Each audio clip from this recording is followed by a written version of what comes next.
Dahil nga weekend ngayon, so alam nyo na, Maddie Day. Ay, naku, inantok pa, kagigising lang namin. So ito nga mga katropa, i-share ko sa inyo, baka may naka-experience rin ito sa mga junakis nyo. Ito talaga yung ini-stressan ko. Ayan no, pinakita ko na yun sa page ni Baby Maddie. Ayun, sabi daw, insect bites daw. Halos lahat talaga ginagawa ko para maiwasan lang talaga siyang makagat. Pero, ewan ko, every other day, meron na naman panibago or kapag natuyo na yung unang kagat, may bago na naman kagat.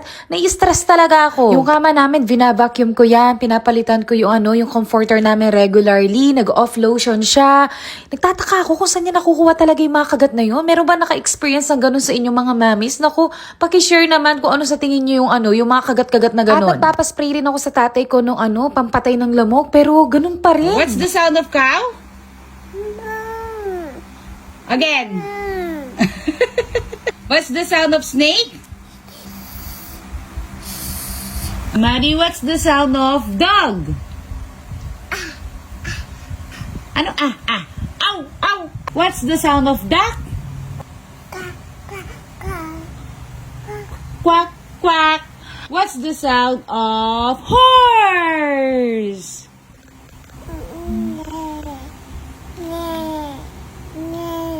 Neigh, neigh. What's the sound of birds? Tweet, tweet, tweet, tweet. Maddie, you say I love you. You. Oh, you say thank you. Oh, yeah. Do you want to go there? Yeah. Do you want to walk? I don't. Do you want to walk? You say yes. Yes? Let's walk. Let's walk. Let's go. Hey, say hi. That's good. Hi to the camera. Hi to the camera. Fly kiss mo camera. Mama. Say hi to the camera. Fly kiss camera.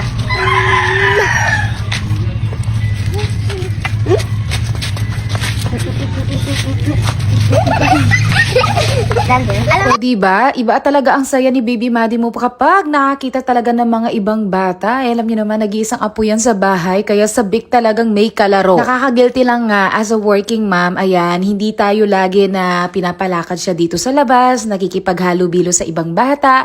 Kasi grabe, ang hirap kasing i-manage yung time namin kapag working mom ka, nanay ka, tapos dinagdagan ko pa ng pagiging content creator. Pero kahit ganun mga katropa, talagang pinipilit ko na maturuan si Baby Maddie kahit sobrang busy ako kasi mahirap na kapag ang baby mo, diba, na pag-iiwanan siya sa mga basics na kailangan niyang malaman. Anyway, mga katropa, fast forward na nga tayo. So, ayan nga, no, grabe, pinagpawisan talaga si Maddie. Nagpahinga lang kami dyan. Tapos, ayan, kumain na kami. Balo yung kinakain niya dyan, yung favorite niya na banana, grapes. Tapos, ayan, lugaw pala yung pinakapagkain niya ngayon. Tapos, ayan, tumawag na rin si Jusawa. Ayan, bali sa oras na to, mga katropa, mga magi-11 a.m. na to. Then, maya-maya, babiyahin na yan para pumasok sa work. O diba, sabi ko sa inyo, nako, si Jusawa talaga ay nagiging Miss Rachel yan. Nako, huyo ka sa akin, Miss Rachel. After kumain mga katropa, saktong dumating na itong mga padala ng mga in-laws ko from Zamboanga City. Kung napanood nyo nga last time na may pinadala ako sa kanila, tapos may pinaasikaso rin si Jusawa. So ayan mga katropa,